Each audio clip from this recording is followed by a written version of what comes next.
தொடர்ந்து இந்த தருணத்திற்கான தலைப்புச் செய்திகளை நாம் பார்க்கலாம்.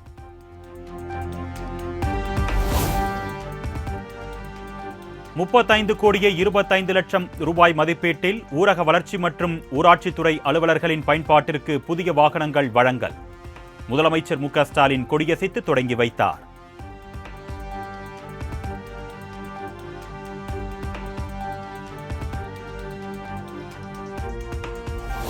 தமிழகத்தில் நிபா வைரஸ் பாதிப்பு இல்லை என்று சுகாதாரத்துறை அமைச்சர் மா. சுப்பிரமணியன் திட்டவட்டம்.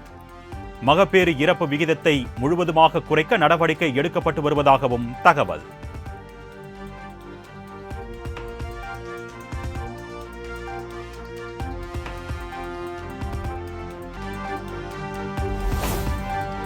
சென்னை டிபிஐ வளாகத்தை முற்றுகையிட வரும் ஆசிரியர்கள் வழியிலேயே தடுத்து நிறுத்தம்.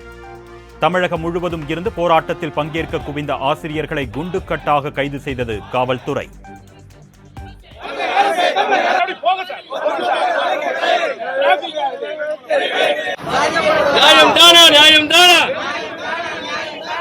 அறிவிப்பு மாநாட்டில் பள்ளி கல்வித்துறை அமைச்சர் கலந்து கொண்டது.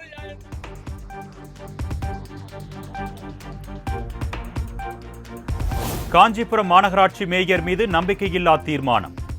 விவாதம் மற்றும் வாக்கெடுப்பிற்கு கவுன்சிலர்கள் யாரும் வராததால் தீர்மானம் ரத்தாக வாய்ப்பு.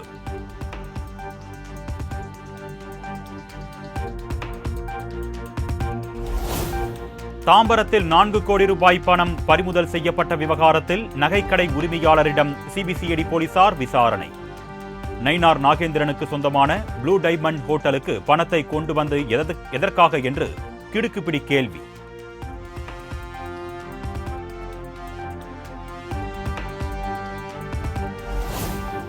பொறியியல் படிப்புகளுக்கான பொதுப்பிரிவு கலந்தாய்வு தொடக்கம். முதல் சுற்று ஆகஸ்ட் 10 வரை நடைபெறும் என்று அறிவிப்பு.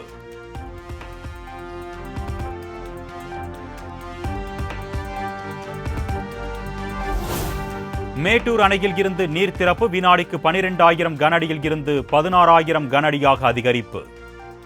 அணையின் நீர்மட்டம் 117 அடியை எட்டியது.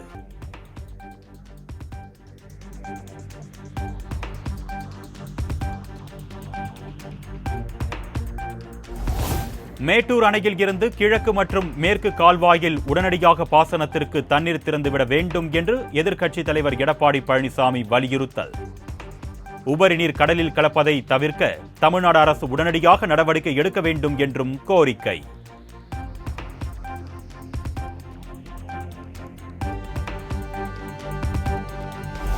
தமிழ்நாட்டில் ஒரே நாளில் 3 கொடிய அரசியல் படுகொலைகள் நடந்திருப்பது கடும் கண்டனத்திற்குரியது. சட்டம் ஒழுங்கை காக்க முடியாவிட்டால் திமுக அரசு பதவி விலக வேண்டும் என்று பாமக தலைவர் அன்புமணி ராமதாஸ் காட்டம்.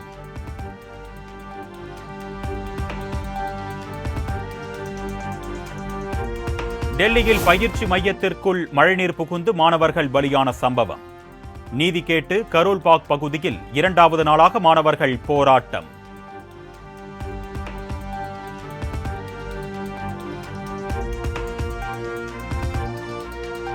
டெல்லியில் தரைத்தளத்தில் சட்டவிரோதமாக செயல்பட்டு வந்த 13 பயிற்சி மையங்களுக்கு சீல். பயிற்சி மையத்திற்குள் வெள்ளம் புகுந்து 3 மாணவர்கள் உயிரிழந்ததை அடுத்து நடவடிக்கை.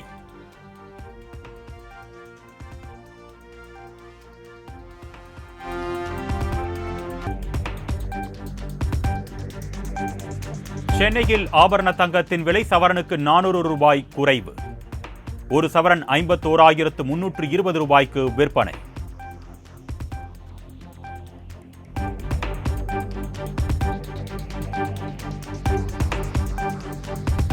ஆடி கிருத்திகையையொட்டி சென்னை வடபழனி, திருத்தணி முருகன் கோவில்களில் அலைமோதிய மக்கள் கூட்டம். அதிகாலை முதலே வரிசையில் காத்திருந்து மனமுருகி முருகனை வழிபட்ட பக்தர்கள்.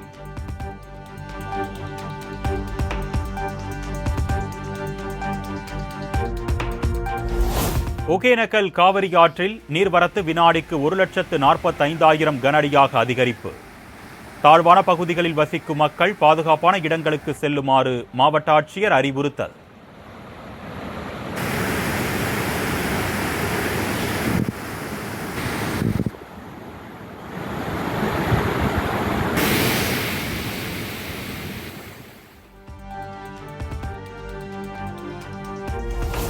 மேற்கு தொடர்ச்சி மலைப்பகுதிகளில் பெய்து வரும் தொடர் மழையால் குற்றால அருவிகளில் வெள்ளப்பெருக்கு.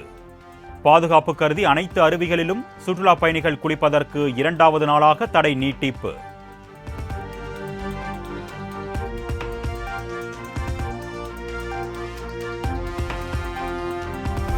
செங்கல்பட்டு மாவட்டம் சிங்கப்பெருமாள் கோவில் ரயில்வே கேட் பகுதியில் கடும் போக்குவரத்து நெரிசல்.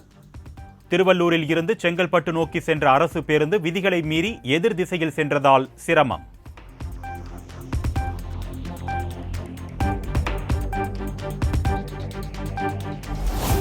ராமநாதபுரம் மாவட்டம் பரமக்குடி அருகே காவனூர் முதுகுளத்தூர் சாலைகளை சீரமைக்க கோரி பொதுமக்கள் மறியல் போராட்டம். பேச்சுவார்த்தையில் ஈடுபட்ட போலீசாருக்கும் பொதுமக்களுக்கும் இடையே வாக்குவாதம் ஏற்பட்டதால் பரபரப்பு.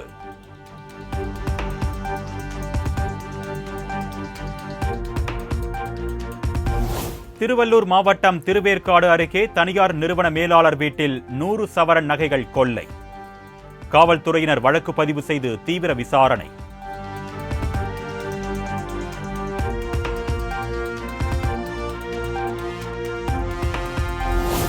பொறியியல் படிப்புகளுக்கான கேட் நுழைவுத் தேர்வுக்கு ஆகஸ்ட் 24ஆம் தேதி முதல் விண்ணப்பிக்கலாம்.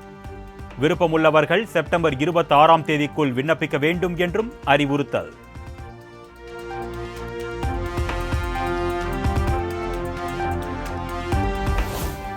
மாதவரத்தில் ஒரே இடத்தில் 1800 கலைஞர்கள் ஒன்றிணைந்த பிரம்மாண்ட நடன நிகழ்ச்சி. பிரபுதேவாவின் 100 பாடல்களுக்கு 100 நிமிடங்கள் நடனமாடி சாதனை.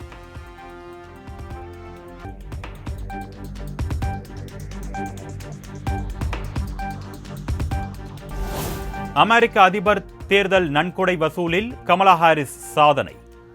5 நாட்களில் 1600 கோடி ரூபாய் நன்கொடை வசூலித்ததாக தகவல்.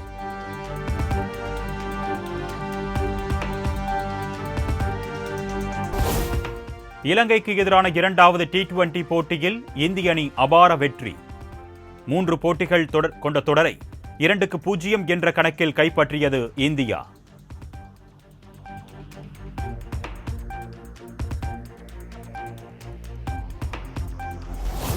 திருவண்ணாமலை அண்ணாமலையார் கோவிலில் நடிகர் தனுஷ் சாமி தரிசனம். ஆடி கிருத்திகையை முன்னிட்டு மகன்களுடன் வழிபாடு.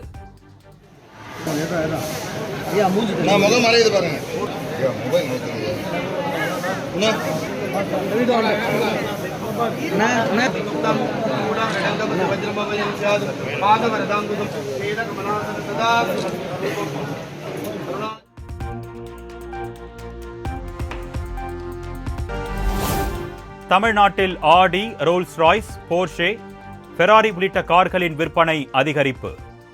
30 லட்சம் ரூபாய்க்கு மேல் உள்ள சொகுசு கார்களின் விற்பனை 46% அதிகரித்திருப்பதாக தகவல்.